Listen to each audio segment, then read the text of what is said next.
महारानी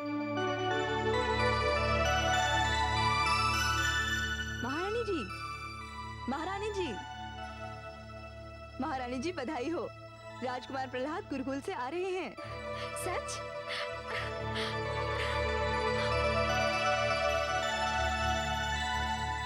माते,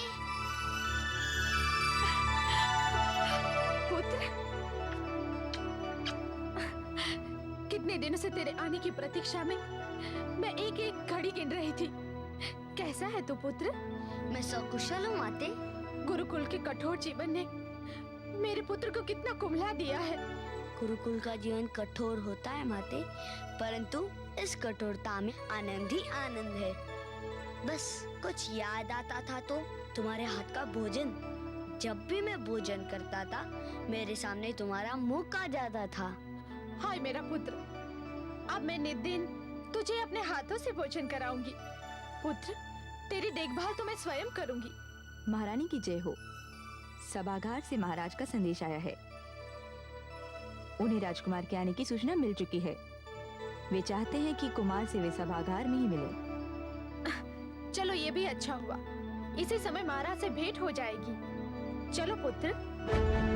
भगवान हिरण्यकशिपु की, भगवान हिरण्यकशिपु की, भगवान हिरण्यकशिपु की, भगवान हिरण्यकशिपु की, भगवान हिरण्यकशिपु की, भगवान हिरण्यकशिपु की, भगवान हिरण्यकशिपु की, भगवान हिरण्यकशिपु की, भगवान हिरण्यकशिपु की, भगवान हिरण्यकशिपु की।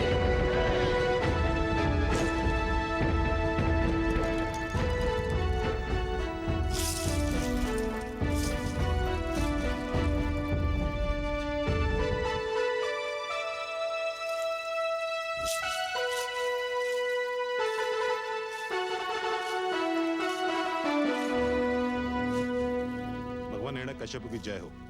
कौन है ये दुष्ट?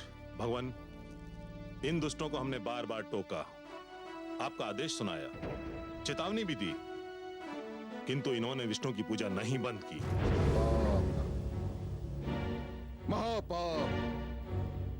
इन दुष्टों ने अपराध नहीं महापाप किया है। ले जाओ इन्हें और हमारी राजधानी के मुख्य मार्ग पर खड़ा करके जला दो, जलाकर नष्ट कर दो इन्हें। जब इनके शरीर से अग्नि की लपटें निकलेंगी तब इनको ज्ञात होगा कि भगवान कौन है। इनका वो विष्णु या फिर मैं हिरण्यकशिपु। हे असुरराज, तुम हमें जला सकते हो, किंतु हम भगवान विष्णु का नाम लेना नहीं छोड़ेंगे। नहीं छोड़ोगे? ले जाओ इन्हें। चलो।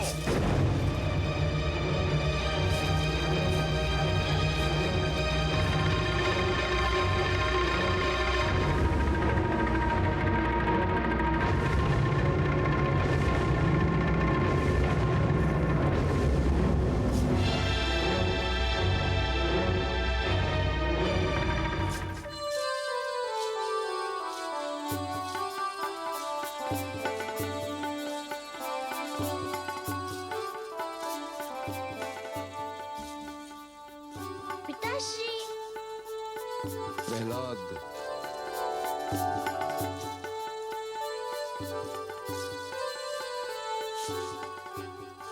कैसा लगा तुम्हें गुरुकुल पुत्र? बहुत सुंदर। पिताश्री, जानते हैं वहाँ मुझे बहुत से मित्र मिल गए हैं। वे मुझे बहुत प्यार करते हैं। मुझे उनके साथ रहना बहुत अच्छा लगता है। सुंदर, अति सुंदर। और तुम्हारे गुरु, उन्हें कैसा पाया तुमने? वे भी बहुत अच्छे और बहुत विनम्र हैं। मेरी देखभाल करते रहे। परंतु पिताश्री, उन्हें तो ये भी नहीं पता कि शिष्य को क्या पढ़ाना चाहिए। वे तो शिष्यों को एक असत्य पाठ पढ़ाते हैं। देखा कितना चतुर है मेरा पुत्र। इतनी छोटी सी आयु में इसने ये भी जान लिया कि सत्य और असत्य में क्या अंतर है। धन्य हो पुत्र, तुम धन्य हो। किंतु पुत्र, तुमने ये कैसे जान लिया कि तुम्हारे गुरु तुम्हें असत्य पाठ पढ़ा रहे हैं? उन्हें तो ये भी ज्ञान नहीं कि ईश्वर कौन है। मैं कुछ समझा नहीं।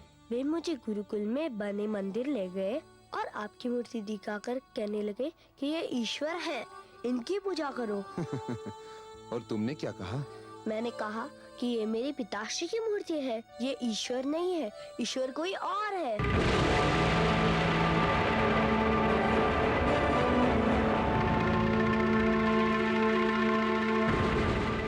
तो फिर ईश्वर कौन है? कौन है ईश्वर? आपको भी नहीं पता? लगता है कि आपके गुरु ने भी आपको नहीं पता कि ईश्वर कौन है। मैं तुम्हारे मुख से सुनना चाहता हूँ कि ईश्वर कौन है। बताओ। चलिए, आपके गुरु ने नहीं बताया तो मैं ही बताए देता हूँ। ईश्वर वे है जो कण कण में बसते हैं, हर मन में बसते हैं, चारों ओर बसते हैं। श्री सागर जिनका बसेरा है, शेषनाग जिनकी शैया है, उनका नाम है वासुदेव श्री विष्णु। मेरा पुत्र।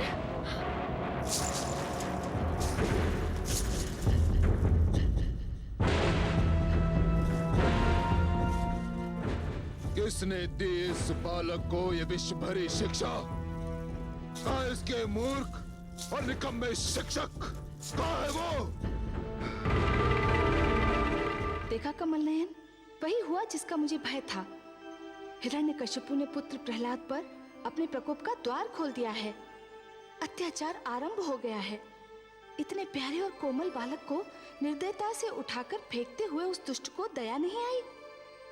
हाँ महादेवी, कथा आरंभ हो गई है। ये वो कथा है जो हर युग में सत्य की पताका फहराने वालों को प्रेरणा देगी। पर आप घबराइए मत। जो पुष्प खिलने वाला होता है वो खिलकर ही रहता है। धूप उसे कुम्हला नहीं सकती महादेवी। जो प्रकाश फैलने वाला होता है वो फैलकर ही रहता है। अंधेरा उसकी राह नहीं रोक सकता। हिरण्यकशिपु ने प्रकोप का नहीं, अपने पतन का द्वार खोल दिया है। अब आप देखिए क्या होता है। हिरण्यकशिपु ने इस सत्य को पहली बार सुना है और उसका दंड यह है कि यही सत्य उसे बार बार सुनना होगा। मैंने गुरुदेव के कहने पर प्रहलाद की शिक्षा दीक्षा आप दोनों को सौंपी थी। मैंने सोचा था कि आप उसे वही शिक्षा देंगे जिसका गुरुदेव ने आदेश दिया था। मैंने सोचा था कि जब मेरा पुत्र गुरुकुल से लौटेगा तो वो सब कुछ सीख चुका होगा। क्या क्या सपने देखे थे मैंने, क्या क्या सपने देखे थे। मैंने सोचा था इस शिक्षा प्राप्त करके मेरा पुत्र मेरी परंपरा को आगे बढ़ाएगा, मेरा मान बढ़ाएगा, मेरे नाम को ऊंचा करेगा। परंतु आपने उसे सर्वथा उल्टी शिक्षा दी।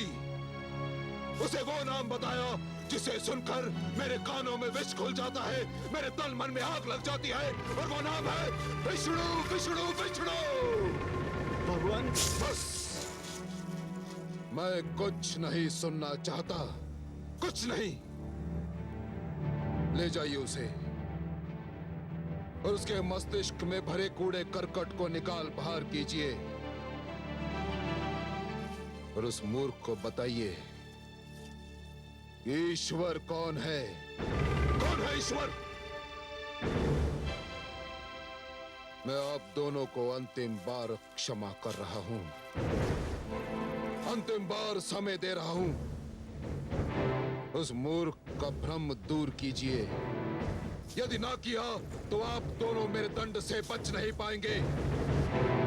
इससे पहले कि मेरे संयम का बांध टूट जाए। चले जाइए यहां से, चले जाइए।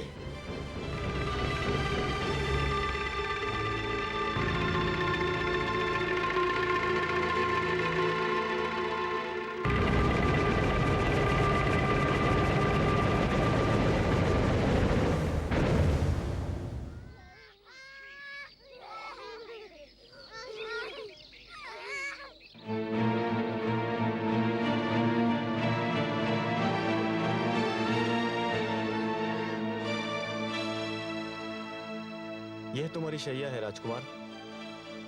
संध्या हो गई है, अब तुम विश्राम कर लो। हे गुरु, मुझे खेद है कि मेरे कारण आपका अपमान हुआ। अभी तो केवल अपमान हुआ है। यदि अभी तुमने हमारी बात नहीं सुनी, असुर नीति का अध्ययन नहीं किया, तो अगली बार हमारा वध भी हो सकता है। जग की यह रीति है कि शिष्य गुरु को दक्षिणा देते हैं, परंतु तुम्हारे रूप में हमको एक ऐसा शिष्य मिला है जो दक्षिणा के बदले दंड दिलाने के लिए तत्पर है। शिष्य का धर्म है कि गुरु को सुख पहुंचाना, उनकी सेवा करना। जिस शिष्य के कारण उनके गुरुजन को कष्ट हो, दुख हो, उस शिष्य के जीवन को धिक्कार है। तो फिर हमें वचन दो, जो हम कहेंगे वही करोगे।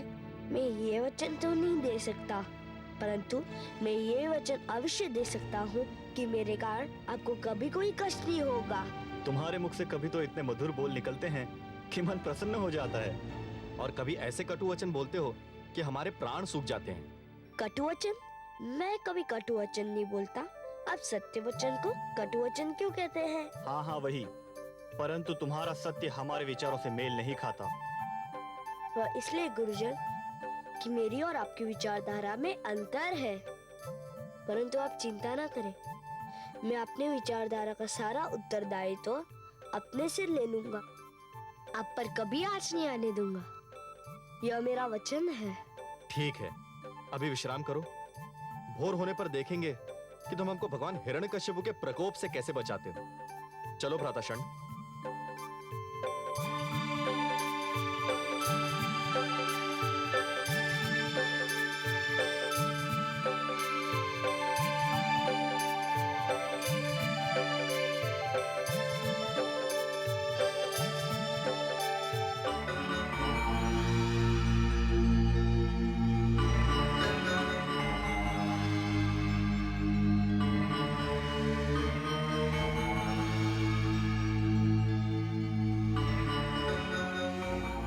स्वामी,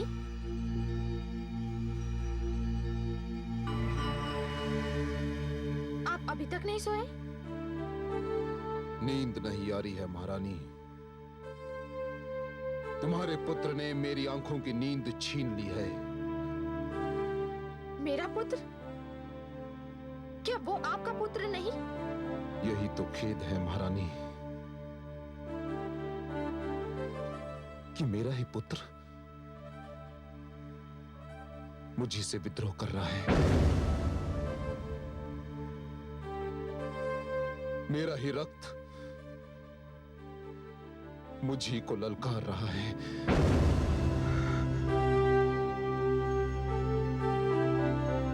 एक रात्रि वो थी जब वो यहां आने वाला था। उस रात्रि प्रसन्नता के कारण मुझे नींद नहीं आ रही थी, और एक रात्रि ये है जब उसकी बातों ने मेरे तन मन में आग लगा दी है। और आज मुझे क्रोध के कारण नींद नहीं आ रही है महारानी। आपका पुत्र अभी छोटा है स्वामी। परंतु महारानी, मैं ये सहन नहीं कर सकता कि सारा संसार मुझे ईश्वर मानता है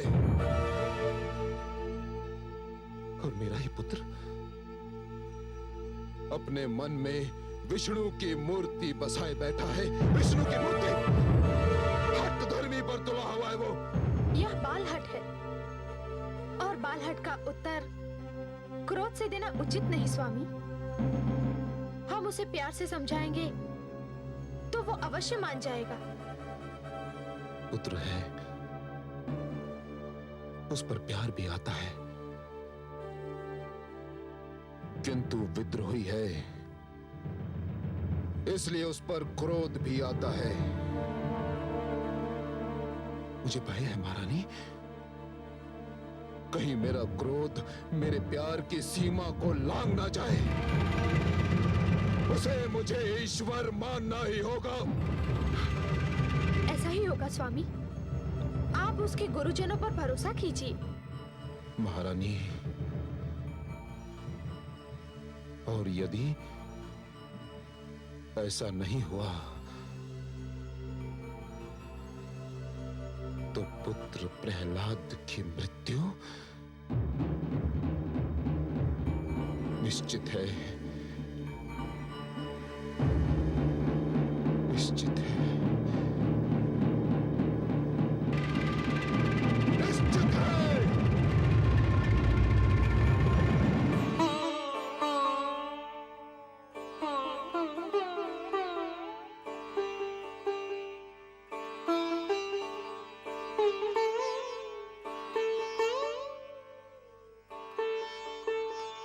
मित्र प्रहलाद, राजकुमार, क्या हो गया इन्हें? इनकी तो सांस भी नहीं चल रही है। कहीं मर तो नहीं गया हमारा मित्र? चलो गुरुजन को बताते हैं।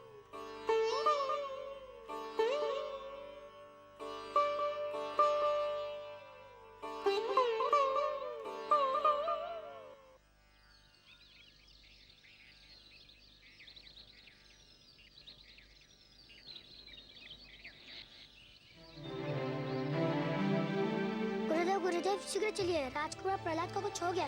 क्या हो गया है? उनकी सांस नहीं चल रही है। हाँ गुरुदेव, लगता है वे मर गए। क्या कह रहे हो? यह तो अनर्थ हो जाएगा। चलो भ्राता, चलो चलो। प्रहलाद, शिष्य प्रहलाद, राजकुमार, राजकुमार की सांस नहीं चल रही है, नाड़ी भी नहीं चल रही है। हम तो मारे गए भ्राता क्षण। ये किस संकट में डाल दिया राजकुमार ने? अगर भगवान हिरण्यकशिपु को सूचना मिल गई तो अनर्थ हो जाएगा भ्राता।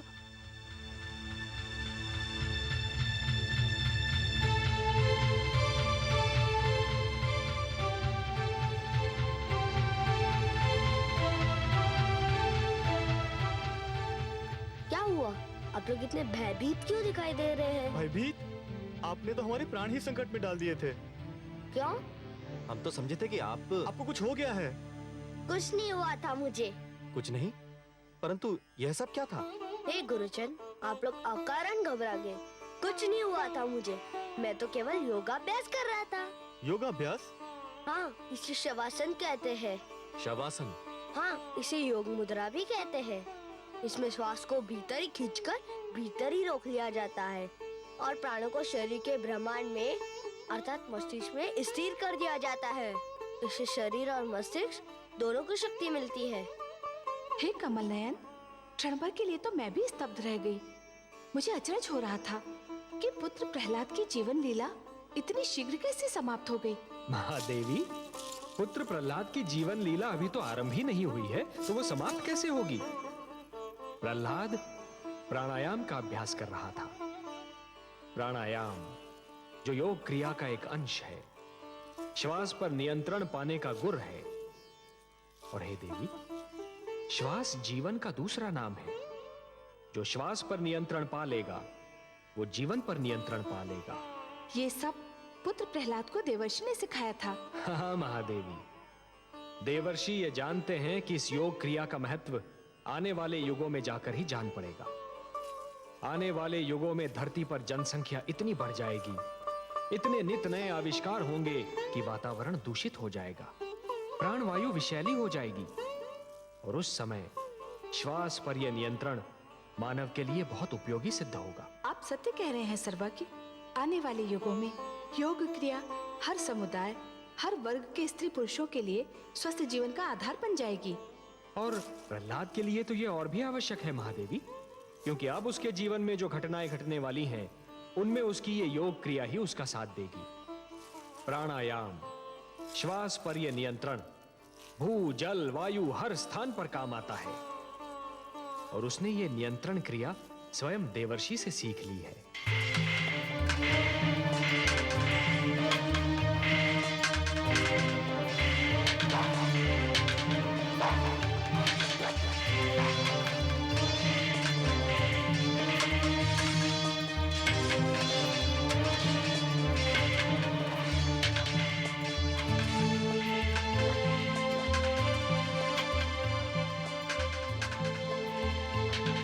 राजकुमार,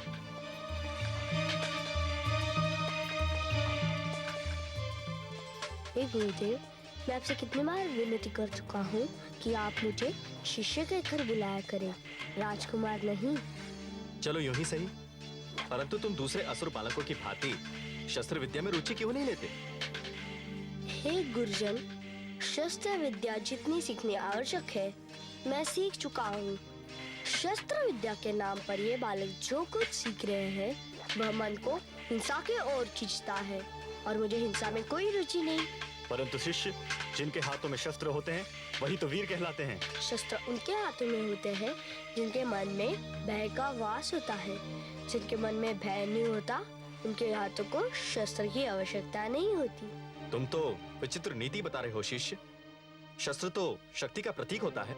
हे आदरणीय गुरुदेव, मूर्ख शस्त्र को अपनी शक्ति समझता है और बुद्धिमान अपनी भीतरी शक्ति को अपना शस्त्र समझता है। बुद्धि की शक्ति को कोई नहीं हरा सकता। हे गुरुजन, हमें मित्र प्रहलाद की बातों में बड़ा आनंद मिलता है। मित्र प्रहलाद, हमें भी कोई कथा सुनाओ। शस्त्रों के खेल में हमें भी आनंद नहीं आता। मूढ़ बालक, राजकुमार प्रहलाद की चाल चलने जाएगा तो स्वयं अपनी चाल भूल जाएगा तू। किंतु गुरुदेव, हम अपने आंखों से देख चुके हैं मित्र प्रहलाद जो कहते हैं सत्य सिद्ध होता है। हम भी इनका अनुसरण करना चाहते हैं। मूर्खो, तुम तो संभवतः बच भी जाओ, परंतु यदि भगवान हिरण्यकश्यप को इस बात की सूचना मिल गई तो तुम्हारे माता पिता का जीवन संकट में पड़ जाएगा। देखा मित्रों, शस्त्र हाथों में होते भी तुम भयभीत हो गए। अपने मन में उन्हें बसा लो जो मेरे मन में बसे हुए हैं। सारा भय दूर कर देंगे। मेरे भगवान विष्णु हृदय से हर भय दूर कर देते हैं। मित्र प्रहलाद, हमें भी कोई कथा सुनाओ ना। भ्राता अमर्क, क्या हम इस बालक को शिक्षा दे सकते हैं? नहीं भ्राता षंड, उल्टे यही हमें शिक्षा दे रहा है। ये तो हमारे लिए बहुत बड़ा संकट खड़ा कर रहा है। पता नहीं इस संकट का उपाय है भी या नहीं। केवल एक उपाय है। क्या? आओ मेरे साथ।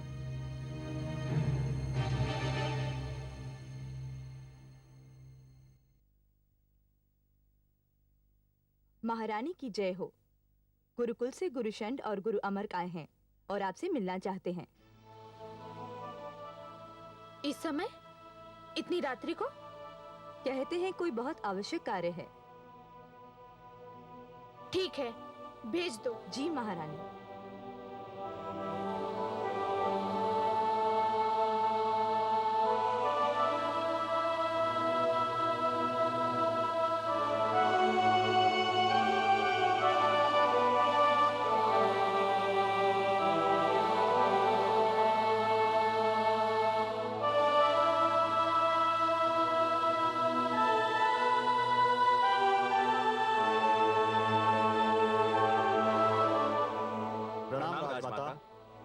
प्रणाम गुरुजन।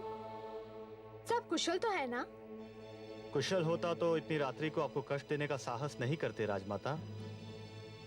क्या बात है? राजकुमार प्रहलाद को असुर नीति, असुर संस्कृति, असुर विद्या किसी में कोई रुचि नहीं है। मैं स्वयं बहुत चिंतित हूँ। गुरुजन, आप उसे थोड़ा और समझाने का प्रयास कीजिए। हम तो समझा समझा कर हार चुके हैं राजमाता, परंतु राजकुमार ने जो अपने मन में मान लिया है उसके अतिरिक्त वे कुछ और मानने को तैयार ही नहीं।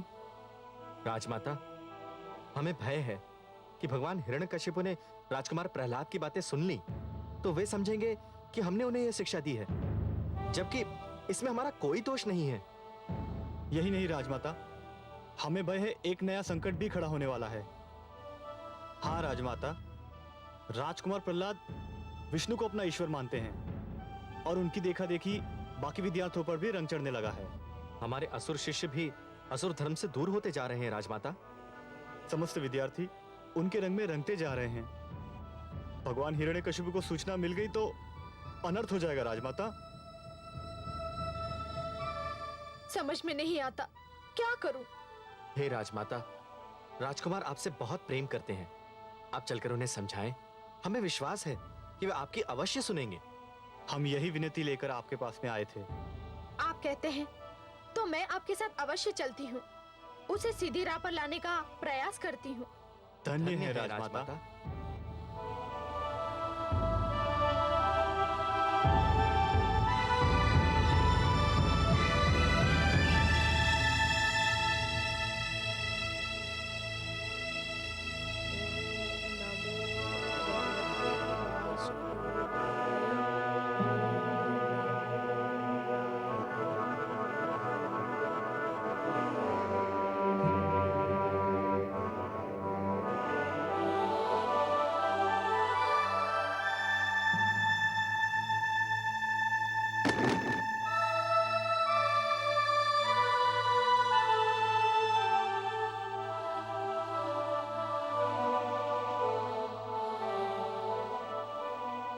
पुत्र प्रहलाद,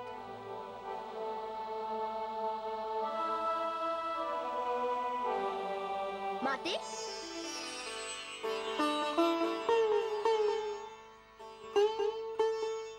माते, आपको देखकर मेरा मन प्रसन्न हो गया। परंतु आपको कष्ट करने की क्या आवश्यकता थी? मुझे बुला लिया होता। पुत्र, यदि आधी रात्रि को मुझको राजभवन छोड़कर तुम्हारी कुटिया तक आना पड़ा, तो इसका अर्थ जानते हो पुत्र? नहीं माते। इसका अर्थ ये है कि मैं बहुत विचलित हूँ, दुखी हूँ पुत्र। विचलित, दुखी, पर किसके कारण? तुम्हारे कारण पुत्र। मेरे कारण? हाँ पुत्र, तुम्हारे कारण। तुम जिस प्रकार अपने विचारों को व्यक्त करते हो, उसके कारण। परंतु माते, अपने विचारों को व्यक्त करना तो हर एक का अधिकार है। अवश्य है पुत्र, परंतु एक का अधिकार दूसरे के लिए हानि बनने लगे तो हर एक को सोचना चाहिए कि अधिकार का प्रयोग किस सीमा तक किया जाए। आइए माते, स्थान ग्रहण कीजिए। अब आप ही बताइए माते, मुझे क्या करना चाहिए? जानते हो पुत्र, तुम्हारे दोनों गुरु कितने चिंतित हैं? क्षमा करें माते, वे चिंतित नहीं, भयभीत है। भयभीत इसलिए कि वे जानते हैं कि वे हम सबको जो शिक्षा दे रहे हैं, वो शिक्षा सत्य पे आधारित नहीं है। वे जानते हैं कि वे अपने विद्यार्थियों से जिन विचारों को मानने के लिए कह रहे हैं, उन विचारों पर स्वयं उनको संदेह है। वे जिस बात पर विश्वास का प्रचार करते हैं, उस पर स्वयं उन्हें विश्वास नहीं है। वे मेरे कारण चिंतित नहीं है माते, अपने झूठे पाखंड के कारण भयभीत हैं। पर मैं भी भयभीत हूँ। जिस दिन से तूने महाराज को रुष्ट किया है, मेरी तो रातों की नींद उड़ गई है। हर पल यही भय रहता है कि तेरा क्या होगा, और यदि तुझे कुछ हो गया तो मैं क्या करूंगी? भय को मन से निकाल दीजिए। जब आप नहीं जानती कि आपका क्या होगा, मैं भी नहीं जानता कि मेरा क्या होगा, तो फिर इसके लिए सोचना क्या? सब भगवान पर क्यों ना छोड़ दिया जाए? क्योंकि होगा तो वही जो ईश्वर चाहेगा। क्या होगा, क्या होने वाला है, ये भी केवल वही जानता है। फिर हम क्यों चिंता करें? जितनी सरलता से तू चिंता से मुक्त हो सकता है, मैं कैसे हो सकती हूँ? मेरे लिए तो एक और मेरा पति है और दूसरी ओर मेरा पुत्र, और उन दोनों की चिंता में फंसी मैं, एक पत्नी, एक माता, जो न इस पार जा सकती है न उस पार। मैं क्या करूं? आप भी मेरे ईश्वर पर विश्वास कीजिए, सब कुछ उसी पर छोड़ दीजिए। भय या चिंता के स्थान पर मन में ये सत्य बसा लीजिए कि यश अपयश, जीवन मरण सब ईश्वर के हाथ में है। जिसके साथ वो है, उसकी ना कोई चिंता है ना भय।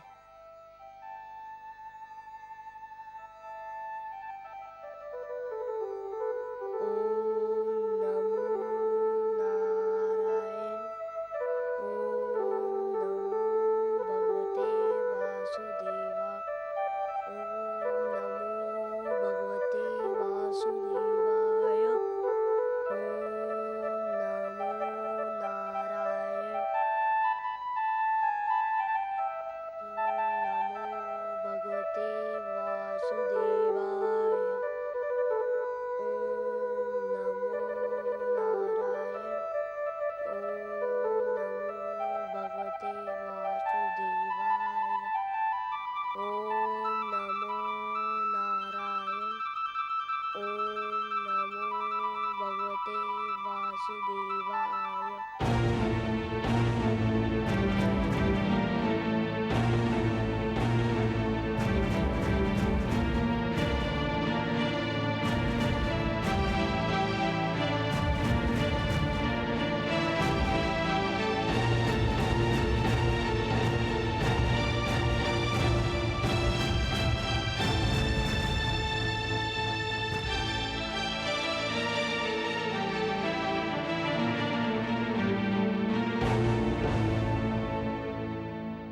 भगवान हिरण्यकशिपु की शक्ति इतनी रात्रि को कहां से आ रही है? पुत्र प्रहलाद से मिलने का मन कर रहा था, उसी से मिलकर आ रही हूँ। आपने अकारण ही कष्ट किया महारानी।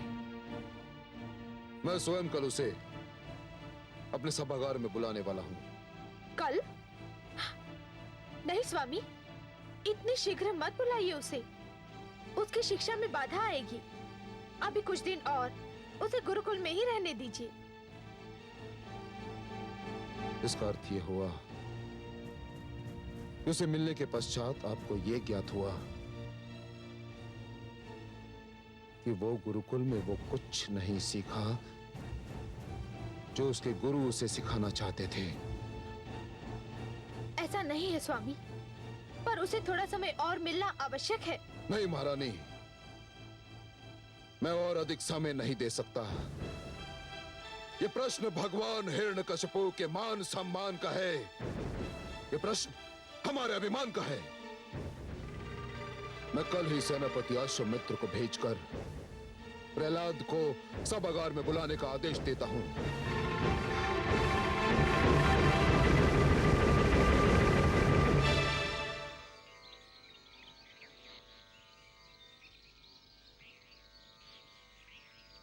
हमारी इतनी विनती तो सुन लें।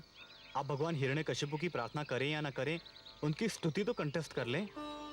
हे गुरुदेव, अब जानते हैं कि आप जो कह रहे हैं वह मेरे पिताश्री के भय से कह रहे हैं, अपने मन से नहीं। अब जानते हैं कि किसी राजा की स्तुति नहीं की जाती, केवल ईश्वर की स्तुति की जाती है, और मेरे ईश्वर नारायण है। मुझे उनकी स्तुति कंठस्थ है। मित्र, हमें भी बताओ क्या स्तुति है? सुनोगे? हाँ हाँ, अवश्य सुनेंगे। अरे अरे, यह क्या अनर्थ कर रहे हो? हम मित्र प्रहलाद से स्तुति सुनेंगे। तो सुनो, आओ मेरे साथ।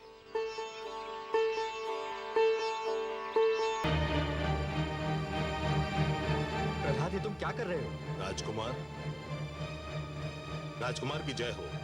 भगवान हिरण्यकश्यप ने आपको आपके दोनों गुरुओं सहित सभागार में उपस्थित होने का आदेश दिया है। आपको अभी चलना होगा। आपको मेरा वचन याद है गुरुजन? हाँ। तो आप निश्चिंत रहिए।